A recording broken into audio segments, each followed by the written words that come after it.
Now to better stories. Let's welcome our next speaker on stage. So, we were speaking before the Our next speaker, his name is Ian Littlebro. Ian is an entrepreneur and a software engineer, originally from Switzerland and now living in Quebec, Canada.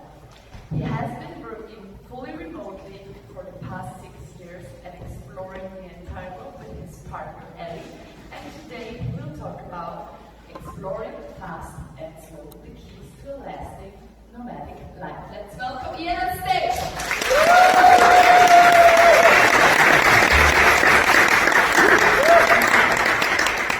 Hey everyone, thank you so much. This is actually my first time here in Bansko, and I'm really grateful for all the people that were already connected and all the other connections.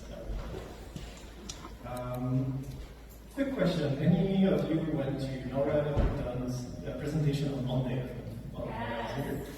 You guys must be really burned out. The topic I will cover today is similar to what Nora shared the other day, but we'll go in from different point of view. So, as mentioned, I'm currently based in Canada, and I actually have a bit of a different journey than most nomads. My journey started a bit more than 5 years ago, and for the first 2 years, I've exclusively traveled in one country, which is Canada. Any of you have been to Canada or are any Canadians out there first? Woo! Should be Quebec. Alright. So, for the others who didn't go to Canada, just to put things in perspective a little bit, going from there, Vancouver, to this point, the East Coast, is as big as going all the way through Europe. So this is a very big country. So yes, it's but one giant country.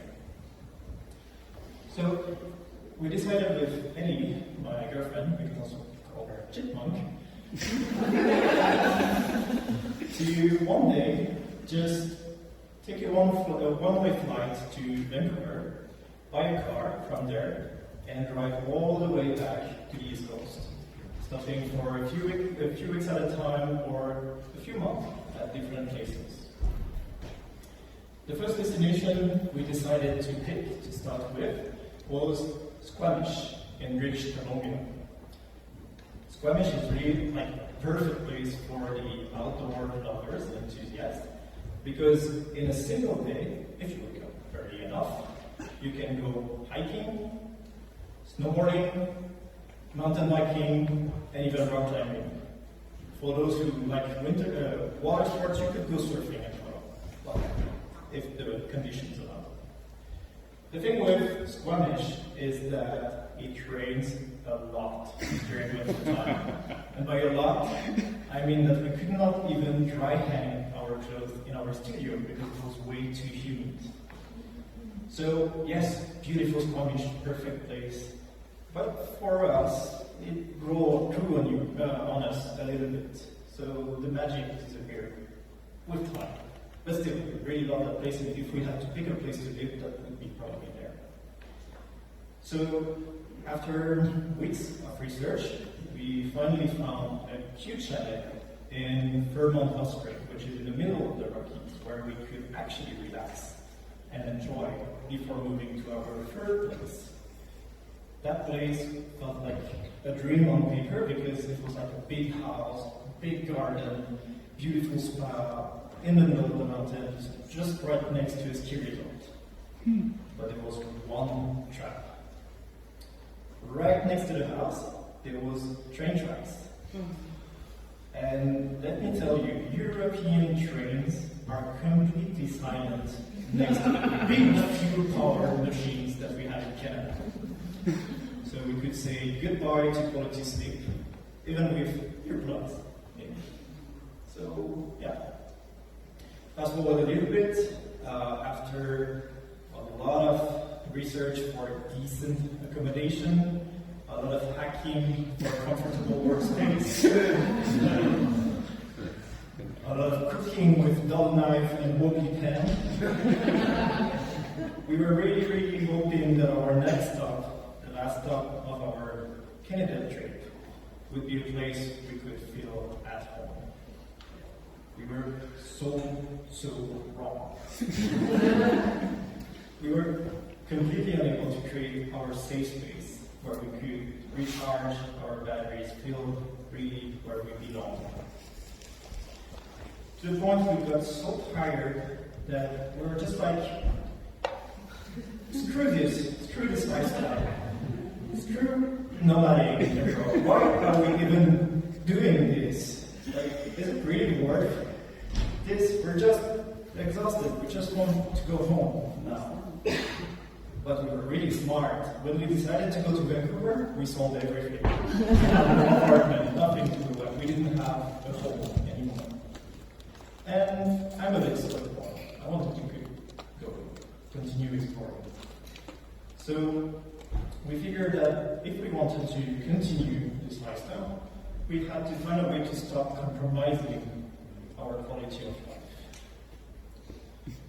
And this is what I want to share with you today, based on my experience, a little bit of science, really not too much. I don't want to bother with data and stuff like that. And also experiences from you, other nomads that I've learned along the way. So that you can create a balanced, long-lasting lifestyle that works for you. Now, I will not share exactly what you need to do, but more like presenting different ways that you can enjoy this lifestyle, what you can do to discover what things work for you and what doesn't. So you will have to do the homework. I will not decide for you. So let's start with the basics. Who are you? Why do you travel? I'm serious. At the beginning, I didn't know why I was actually doing this. But with time, a lot of bad experiences along the way, I realized that I love to travel for food. That's the main way I pick my destination, where I will go eat delicious food.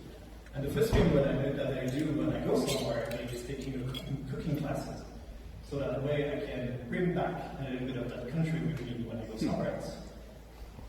And the other thing, like you probably guessed, is sports. Going to the Rockies for mountain biking, Swiss Alps or Austrian Alps for snowboarding, or pretty much all the activities you can do all around the globe. So think about it. Think about who you are. Why do you travel? Because this will define your North Star, that will guide you when shit hits the fan. Another thing that you can ask yourself about is, what do you need? What do you need to feel at home somewhere? What do you need to create your home away from home? And do this exercise seriously, because it's really not as obvious as it seems. And it takes a long time to figure it out. And spoiler alert, it will change over time. So go out there, experiment with one thing at a time. Baby steps. When we were in Squamish, like I quickly mentioned, we had this studio. Very humid, yes, but also very small. At the beginning it was okay, 2 weeks, 3 weeks, we felt well. But more than that, was a little bit too much. So we started trying different kind of housing. Chalet, cabin in the woods, apartments, holidays, whatever. And at some point we also realized that the environment we were in played a very big role. Do you like to stay in the mountains? In vibrant cities with all the amenities and services that there is? At the beach, in the weekend? Or in the woods? Doesn't really matter. With time, I also started questioning something, because, like Tanya mentioned, I was born in Switzerland, my father was Canadian, I moved to Canada, and somehow I felt more at home in Canada. than in Switzerland, and especially Canadian Rockies versus Swiss Alps. But the weird thing is that on paper, these two places are very, very similar. Big mountains, nature everywhere, wild animals, everything. But there's one thing that is different between these two places. Do you have an idea of what it could be? The culture. And bears. So the first one is the culture, the people, the way things work, the community over there. But this is very, very personal. I prefer staying in the Rockies, but it doesn't mean that you would prefer staying in Austria or Switzerland or France or Asia. Maybe you prefer vibrant Latinos, or you connect better with the cold but very generous African peoples. So, different. Now, something that I thought I could beat, and that many other nomads I've met thought, yeah, it's just a thing we don't have to think about. Time zone.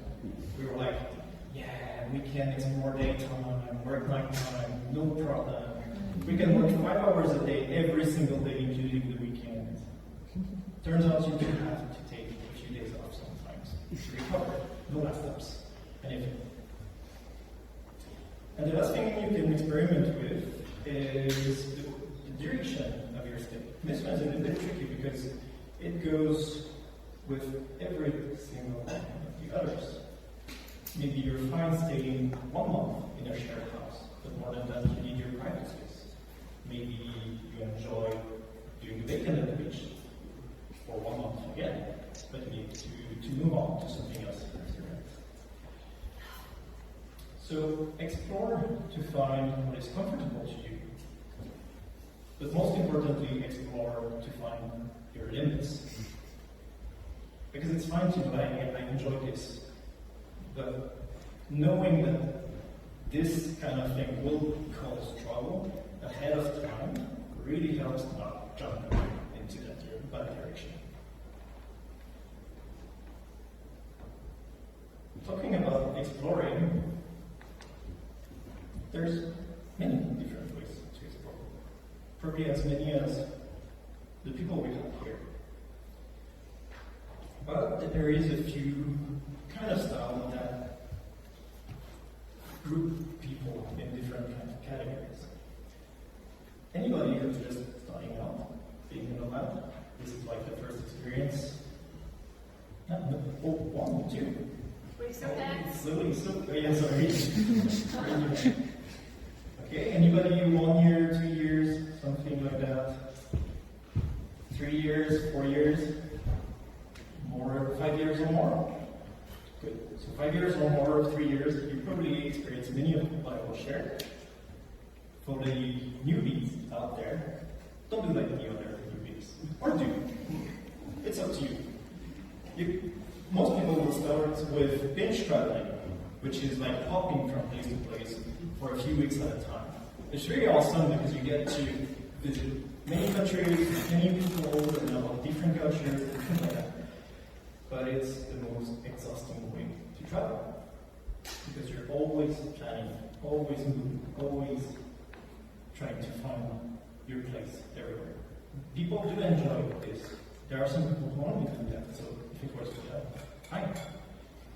Now if you slow down a little bit, you will end up as a slow man, staying for a few months to several months at the same place before moving on. So it's perfect to meet great new friends, but also to master the art of saying goodbye. Now, if you slow down even more, what do we have? Expat. But we're not expat. We don't have to go somewhere for work. So we want to be expat, maybe. In between. So you stay 1 year, 2 years, more than 2 years somewhere. It's perfect to truly connect with the destination.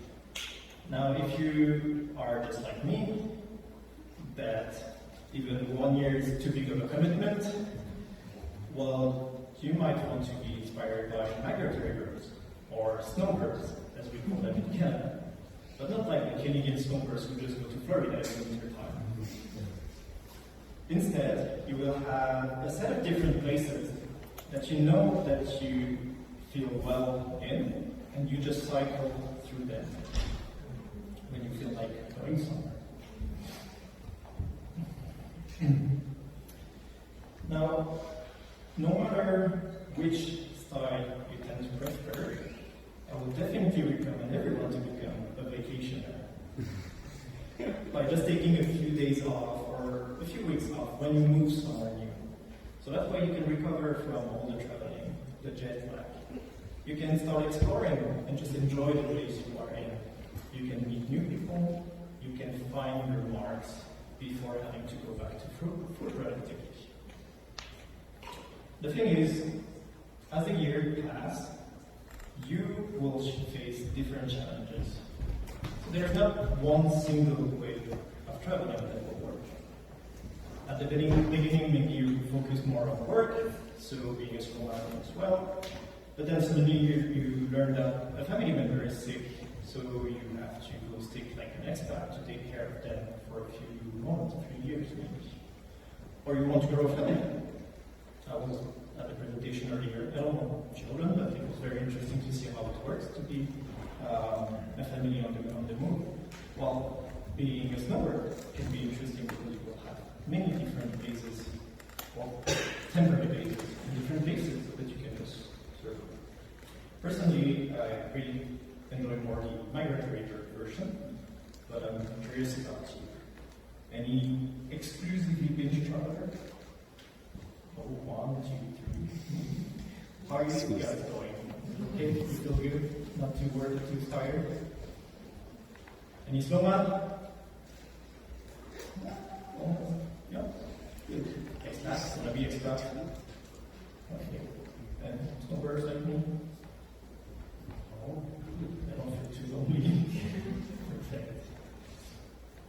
The other thing about the different styles, and especially if you start being a vacationer, like taking a few days off, is that you will be able to do the second most important thing to enjoy a lasting nomadic life, which is adapting the routine to your new environment. It goes really well with your beautiful, shining North Star, because if you know yourself, if you know why you travel, if you know what is important to you, it will be very easy to define a set of habits, a very strong set of habits that you can rely on when things go not too well. When I practiced this presentation with one of my nomad friends, he mentioned to me at this point, "Hey Ian, do you know what is my routine, how I recover when something goes wrong?" And he told me, "Drinking miso soup." Simple, right? It doesn't have to be a fancy thing like going on a run for 3 hours or whatever. It can be a miso soup or listening to music. But it must be something that you, as a that works for you, not for the others. This is your thing, personal thing, that will allow you to recharge. But the important thing with this is that you create a routine that you can bring with you no matter where you go. So that's why the simpler it is, the better it is, because you can just take it with you somewhere and adapt to your new environment. After my exploration in Canada, then a little bit in Europe, Southeast Asia, I went to South Korea. South Korea. This country well tested my routines and how well I knew myself. For me, it's really, really important to start the day with a full belly. I need to eat. To have a comfortable workspace where I can focus on, dedicated workspace. To be able to do my sports, go out there, enjoy the nature. And to create that safe space I mentioned about. To me, recharge my batteries. I'm a very strong introvert, so I enjoy talking with people, but I do need to go in my cave from time to time and disappear from the world. And let me tell you, finding a place like that in Seoul, when you don't speak the language and you don't have thousands of money to spend on rent, this is really an epic adventure. And if it's just a few times from time to time that you have to make this kind of sacrifice, no big deal. But if it's all the time, always you have to sacrifice a bit of comfort, work from odd places, be in culture that you don't belong, you cannot connect with, well, this is the recipe for burning out, to exhaust yourself. You can see this a little bit like a credit card, that every time you sacrifice something and you don't take time to recover from it and recharge, it will just accumulate to the point that you will be exhausted as well.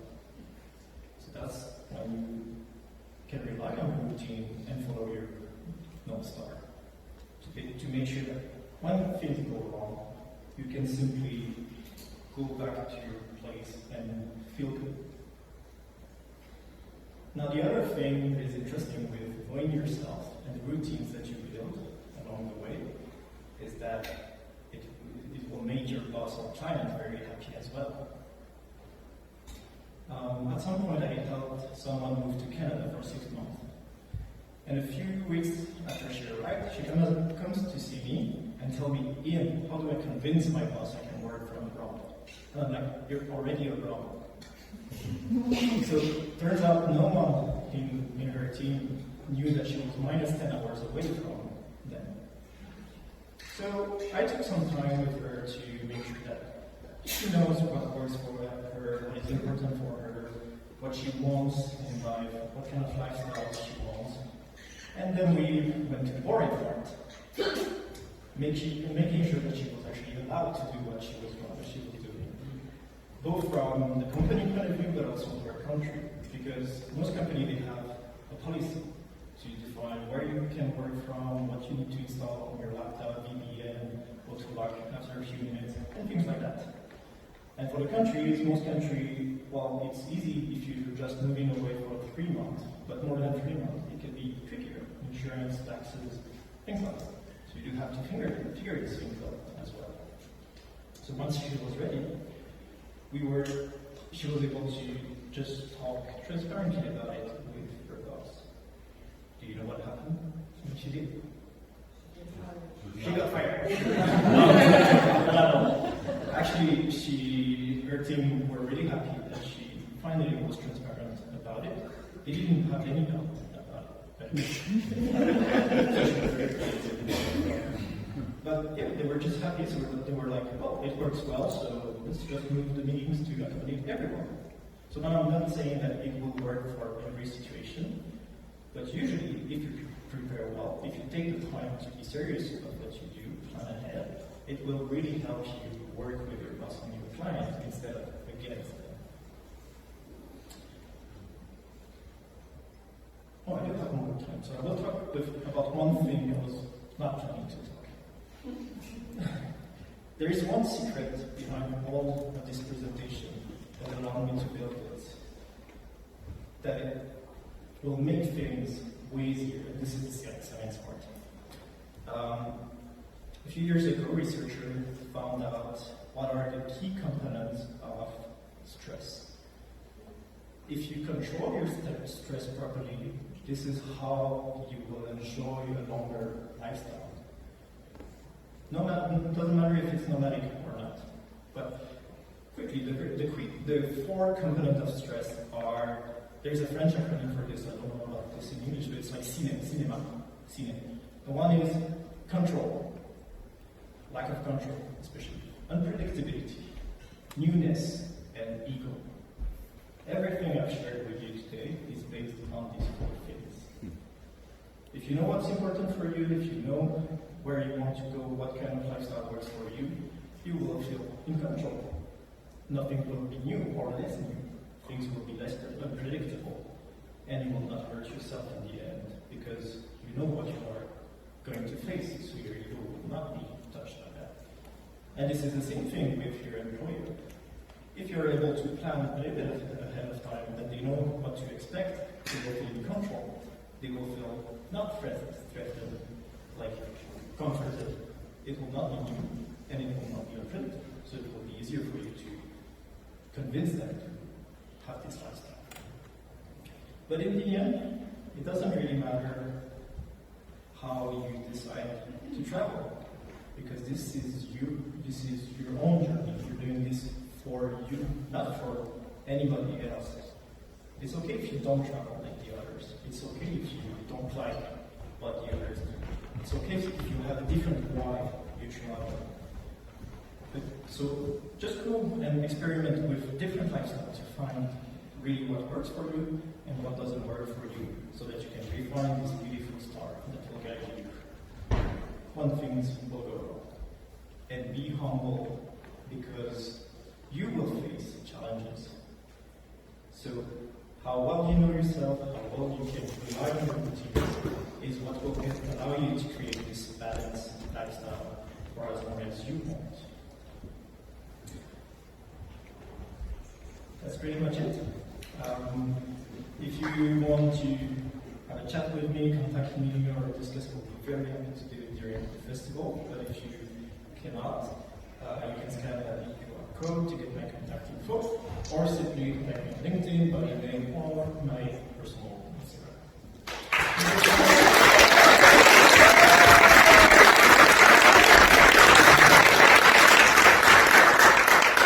So my first question to you is, when did you move from Switzerland to Japan?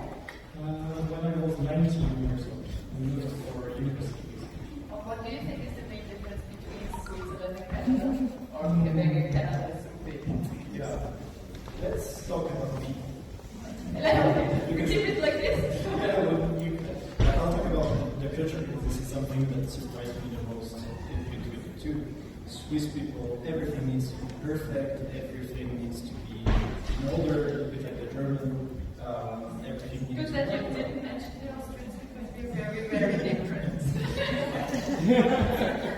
Relax. Whereas in Canada, Quebec, West Coast, people are a little bit more relaxed. They take time to do things, they're a little bit less stressed by work. I know what you mean. I have one comparison that I like to do when you get introduced to people. In Europe, in general, people are like coconuts. It's very, very hard to break the shell and connect with them, but once you do, it's sweet, it's milky. You're talking about Swiss. Yes, Swiss and Europeans. Swiss. Canadians are more like avocado. So it's very soft on the outside. Everyone will talk to you, will be very nice. As a European, you will feel like, oh, this is my best friend now. But the day after, they forgot about you.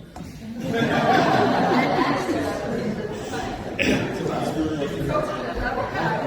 Good to know. Okay, people. Q&A. Who has questions? Yeah, let's go. Can you wait for the